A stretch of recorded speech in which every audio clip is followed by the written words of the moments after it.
امام حسن کہتے ہیں میری اماں سارے کام کرتی تھی گھر کے. اب تو شہزادے ہیں نا ہمارے بچے, کام اور بچی, یعنی بچی میکے سے واپس آتی ہے تو سب سے بڑا دکھڑا یہ سناتی ہے کہ وہ کام بڑا کراتے ہیں. یہی ہے نا دکھڑا؟ ہاں نہ تو کریں. سب سے بڑا دکھڑا کیا ہے؟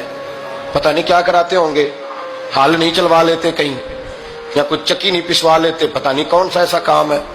اور آپ ناراض نہ ہو جانا, میں بھی بیٹی کا باپ ہوں, میں بھی بہنوں کا بھائی ہوں, میں بھی اس بات کو سمجھتا ہوں, لیکن ایک بات ذہن میں رکھنا کہ یہ بات نہیں ہے کوئی کرنے والی کہ سارے بچی کے ماں باپ جمع ہو کے پہنچ جاتے ہیں ہماری بچی جی کام بڑے کرتی ہے. مثلاً کیا کرتی ہے, کیا کرتی ہے وہ؟ آؤ میں بتاؤں میرے مصطفیٰ کی بیٹی کیا کرتی ہے. میں نے سینکڑوں دفعہ یہ بات کی اور میرا دل کرتا ہے روزانہ کروں, پھر کرتا ہوں. دنیا میں کوئی اتنا غریب ہے جس کی بیٹی اتنا کام کرے کہ ہاتھوں پہ چھالے پڑ جائیں؟ ہے کوئی اتنا غریب تو اٹھ کے بتائے کہ میری بیٹی سسرال میں اتنا کام کرتی ہے کہ چھالے پڑ جاتے ہیں. میں دکھاتا ہوں, میرے رسول کی شہزادی کو چھالے پڑ جاتے. کچا مکان, جناب فاطمہ جناب فضا کی لونڈی تھی, ان سے مٹی منگاتی اور گھر میں لیپا پوتی کرتی, پھر جھاڑو دیتی. امام حسن اور حسین کے درمیان پورے سال کا فرق نہیں, 11 مہینے کا فرق. دونوں بچوں کو سنبھالتی. جناب علی کی والدہ حضرت فاطمہ بنت اسد بوڑھی تھی. جناب فاطمہ وہ کھول کے نوکری کرتی کہ حضرت فاطمہ بول پڑتی, حضرت فاطمہ بنت اسد بول پڑتی. کہتی بیٹے فاطمہ میرا اتنا نہ خیال رکھا کر, تیرے اپنے بھی بچے ہیں. جناب فاطمہ فرماتی آپ صرف علی کی ماں تو نہیں نا, آپ میری بھی تو ماں ہے نا. یہاں بیٹیاں فلسفہ بیان کرتی ہیں, وہ کہتی ہیں جی کس حدیث میں آیا ہے ساس سسر کی خدمت فرض ہے؟ میں نے کہا کسی میں بھی نہیں آیا.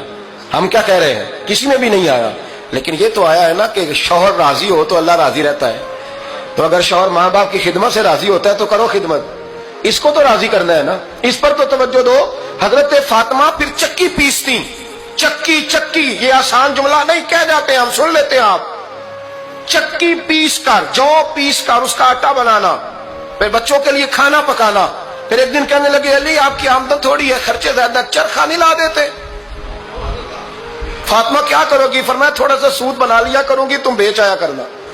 چلو میں تھوڑا ہاتھ بٹاؤں گی. یہ ساری ڈیوٹیاں کر کے حضرت حسن برواتے ہیں. پھر عزت والے رسول کی عزت والی بیٹی, پھر شانوں والے نبی کی شانوں والی بیٹی, پھر پاک محبوب کی پاک شہزادی, ساری ڈیوٹیاں کر کے رات کو مولا علی سے کہتی اگر آپ اجازت دیں تو اللہ کو راضی نہ کر لوں.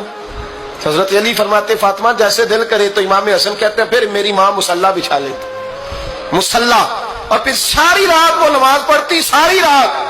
اور فرماتے ہیں جب سویرے ہاتھ اٹھاتی تو پہلی دعا یہ کرتی اے اللہ میرے رسول کی امت پہ رحم فرما, اے اللہ میرے رسول کی امت پہ رحم فرما. تو کہتے ہیں زمانے بیت گئے یہ دعا سنتے. تو ایک دن میں قریب گیا تو میں نے کہا امی حضور کوئی دعا میرے لیے بھی کر دیں, کوئی حسین کے لیے بھی کر دیں, کوئی زینب کے لیے بھی کر دیں. ساری دعائیں امت مصطفیٰ امت مصطفیٰ امت مصطفیٰ. کتنا بڑا جملہ ہے, کتنا بڑا. شیخ محقق نے لکھا کتنا بڑا. جناب فاطمہ فرمانے لگی تیرے لیے بھی کرتی ہوں, حسین کے لیے بھی کرتی ہوں, زینب کے لیے بھی کرتی ہوں, سب کے لیے کرتی ہوں. اور بیٹا یاد رکھنا فاطمہ کی دعاؤں پر پہلا حق میرے رسول کی امت کا ہے. فاطمہ کی اصل میں بات بہت خوشی کی سنا دی میں نے آپ کو, لیکن آپ وہیں سست کے سست رہ گئے. یہ کسی عام آدمی کی دعا نہیں, پیر صاحب کی, درویش صاحب کی رٹی رٹائی دعا نہیں, یہ سیدہ فاطمہ کی دعا ہے.